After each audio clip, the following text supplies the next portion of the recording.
Hello students, this is Lal Chandra Yadav. Welcome to all in your class.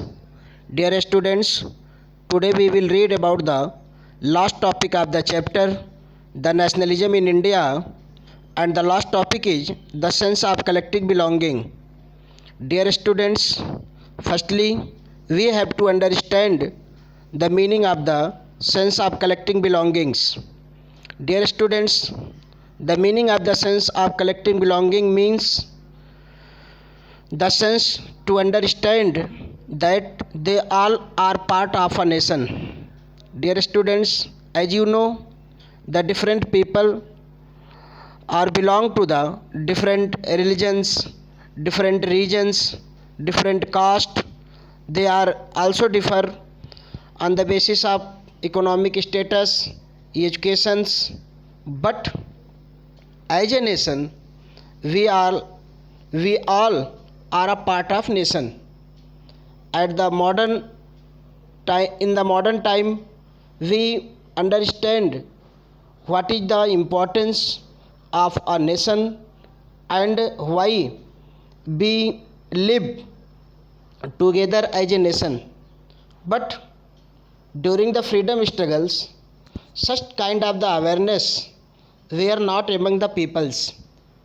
बच्चों, जैसा कि आज आप सभी जानते हैं कि हमारा देश कितना महत्वपूर्ण है और किस तरीके से हमें अपने देश की रक्षा करनी है, क्योंकि अगर देश सुरक्षित है तभी हम रिस्पेक्ट के साथ, आनर के साथ अपना जीवन व्यतीत कर सकते हैं।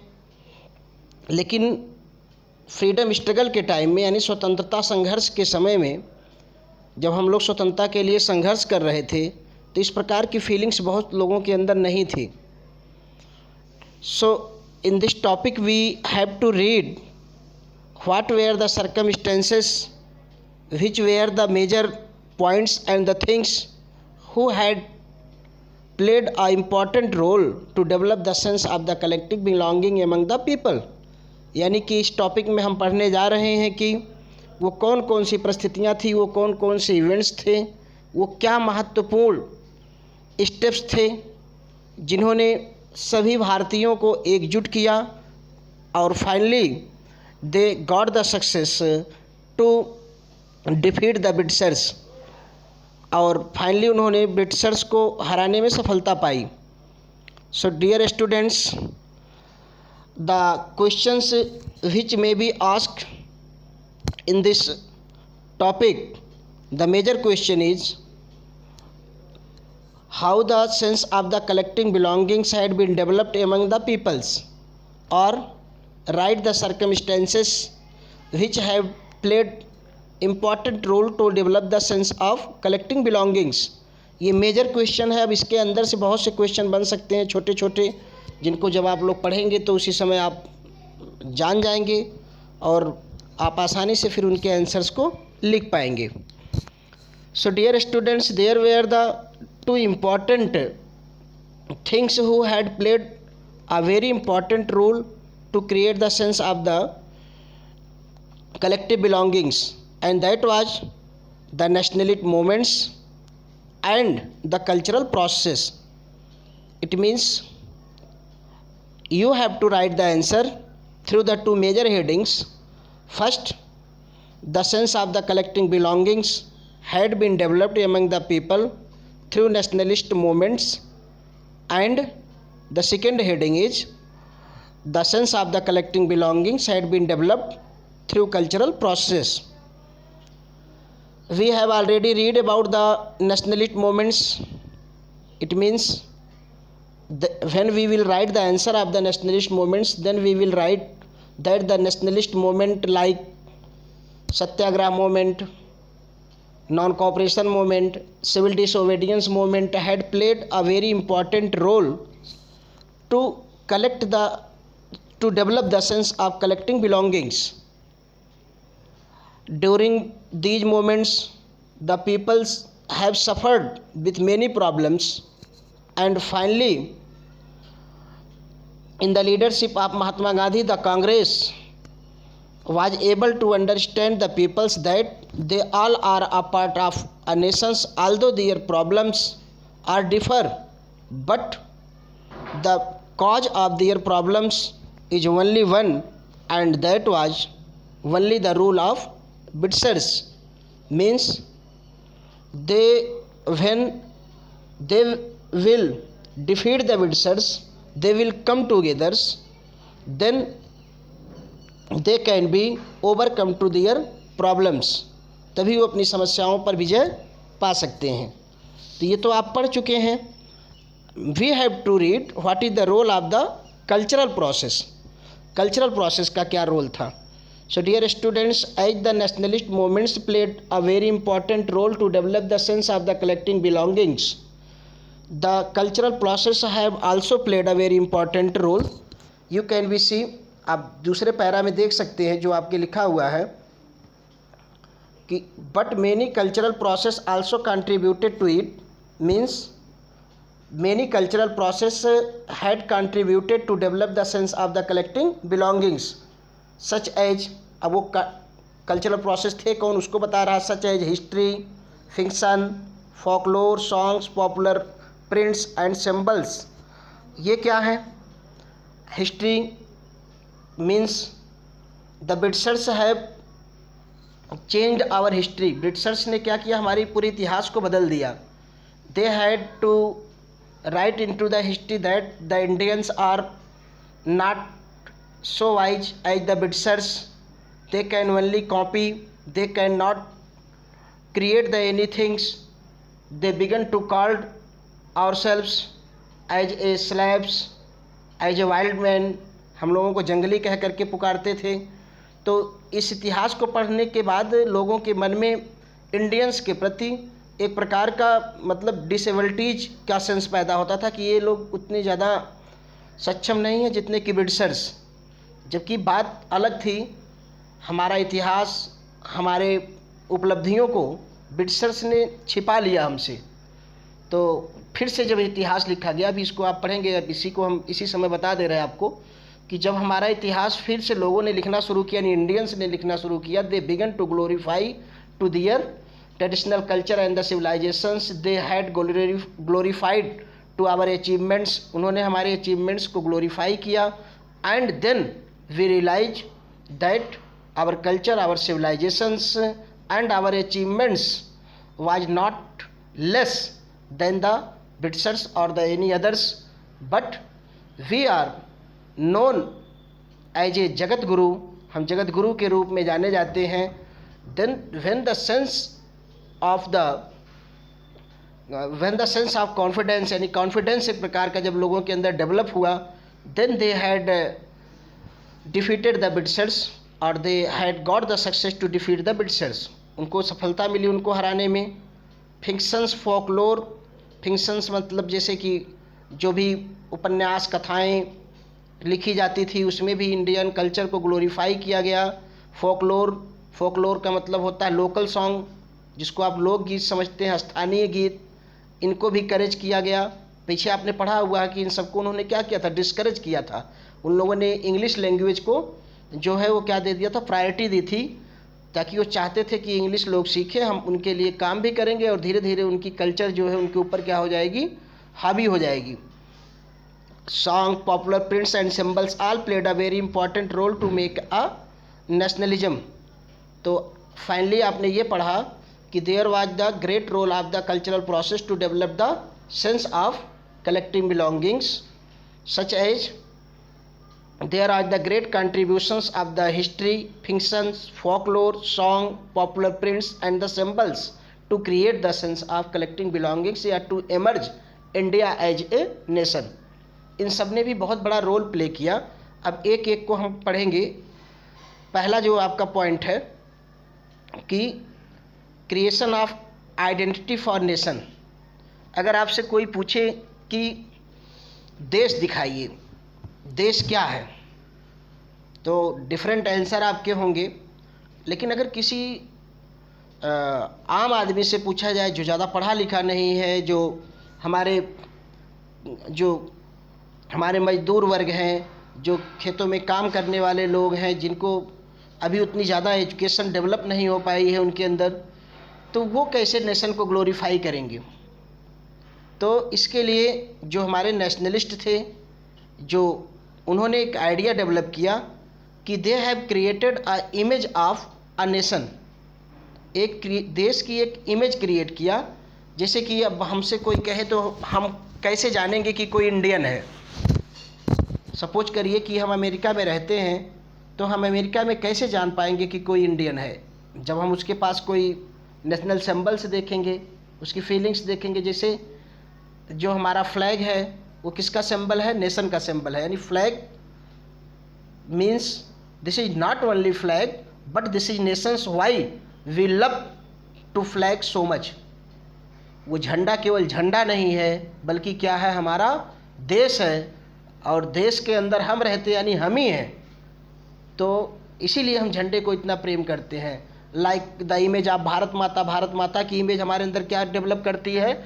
Sense of collecting belongings. यानी ये भारत माता की इमेज हमको एक देश के रूप में रहने के लिए प्रेरित करती है।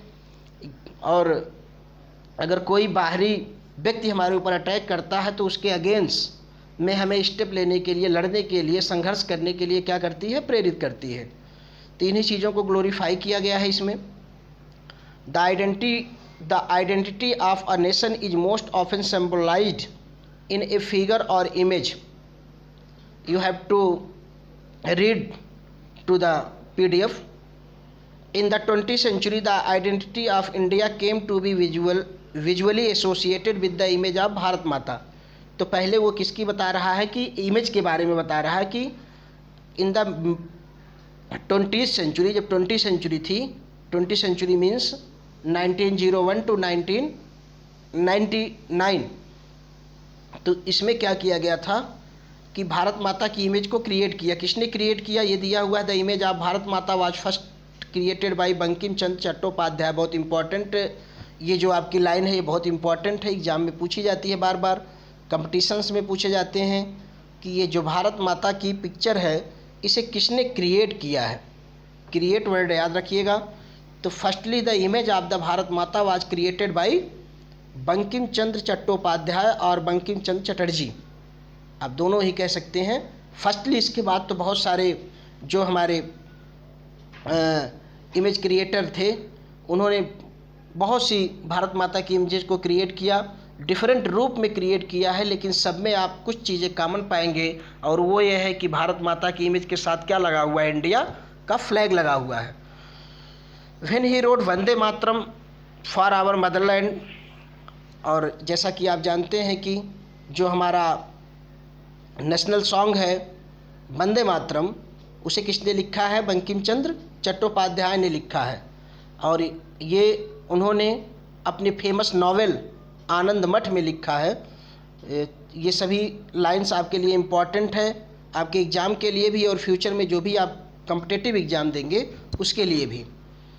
तो firstly the image of the Bharat Mata was created by Bankim Chandra Chattopadhyay and he wrote the Vande Mataram for our motherland. This is the national song of our country. यही हमारे देश का नेशनल सॉन्ग है, आप सभी जानते हैं। और ये सॉन्ग उन्होंने किस में लिखा था? आनंद मठ में, जो कि उनके द्वारा लिखा गया एक क्या था? नॉवेल था। The image of Bharat Mata was first painted by Abanindranath Tagore. Firstly created by Bankim Chandra Chattopadhyay and firstly painted by Abanindranath Tagore. जो पहली बार पेंट की गई वो किसने किया? अवनींद्रनाथ टैगोर ने किया।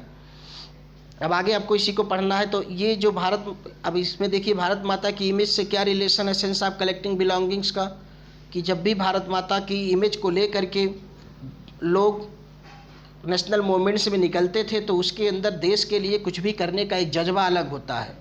जब झंडा हमारे साथ में होता है, हाथों में तिरंगा होता है, तो फिर देश के लिए जान देने का जज्बा, देश के लिए कुछ करने का जज्बा क्या होता है? अलग होता है हर एक के। इसीलिए नेशनल फेस्टिवल्स जो आपके होते हैं उनके इम्पोर्टेंस है, क्योंकि ये क्या डेवलप करते हैं हमारे अंदर sense of collecting belongings develop करते हैं, हमारे अंदर देश प्रेम की भावना को पैदा करते हैं। ये क्या करते हैं? They are the helpful to develop the sense of the love towards our country. ये हमारे देश से प्रेम करने के हमारे अंदर सेंस पैदा करते हैं। I think all the points are clear and you are able to understand. Now the next topic is developments of the nationalism through folklore. folklore मैंने आपको पहले ही बता दिया है. folklore माने ट्रेडिशनल सॉन्ग, लोकल सॉन्ग्स, जो हमारे पुराने गीत हैं, जो हमारे स्थानीय गीत हैं, उसको जो है ग्लोरीफाई किया गया. अब क्यों मैंने पहले ही बता दिया था ना कि Britishers had try to hide our achievements. जो हमारे अचीवमेंट्स थे, जो हमने उपलब्धियां हासिल की थी, उन्होंने छिपाने का प्रयास किया था. उन्होंने हमारी कल्चर को दबाने का प्रयास किया और ये प्रूव करने का प्रयास किया कि this culture is not fit for the development, but actually our culture, our civilisations is greater than the others.